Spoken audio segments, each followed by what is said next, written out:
Jaggayyapeta true ఆప్ ఛార్జీల పేరుతో పెంచిన విద్యుత్ ఛార్జీలను, నిత్యావసర సరుకుల ధరలను రాష్ట్ర ప్రభుత్వం తగ్గించాలి.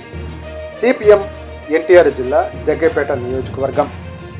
జగ్గైపేట పట్టణంలోని సిపిఎం ప్రజాపోరు కార్యక్రమంలో భాగంగా గురువారం పట్టణంలోని ఎన్టీఆర్ కూడలిలో జగ్గైపేట మండల సిపిఎం పార్టీ ఆధ్వర్యంలో నిరసన కార్యక్రమం చేపట్టారు.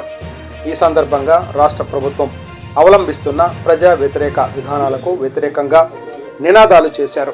ఈ సందర్భంగా సిపిఎం పార్టీ మండల పట్టణ కార్యదర్శి సోమోజు నాగమణి మాట్లాడుతూ, తాము అధికారంలోకి వస్తే విద్యుత్ ఛార్జీలు పెంచమంటూనే ట్రూ ఆప్ ఛార్జీల పేరుతో 17,000 కోట్ల రూపాయలను ప్రజలపై మోయలేని భారాలను వేస్తున్నారని, అధిక ధరల నిరుద్యోగం, మహిళలు, పిల్లలు, దళితులపై అత్యాచారాలు రోజు రోజుకు పెరుగుతున్నాయని, ఆచూకీ కనపడని ఆడపిల్లల సంఖ్య పెరుగుతుందని, గత ప్రభుత్వానికి భిన్నమైన పాలన అందిస్తామని కూటమి వాగ్దానాలు చేశారు.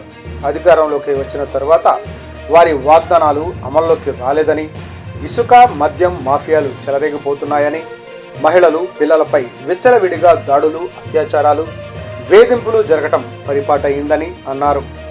ఘటనలు జరిగినప్పుడు పాలకులు హడావిడి చేసి ప్రచారం పొంది తరువాత పట్టించుకున్న పాపాన పోవడం లేదని, ఇటువంటివి జరగకుండా చూడాలని డిమాండ్ చేశారు.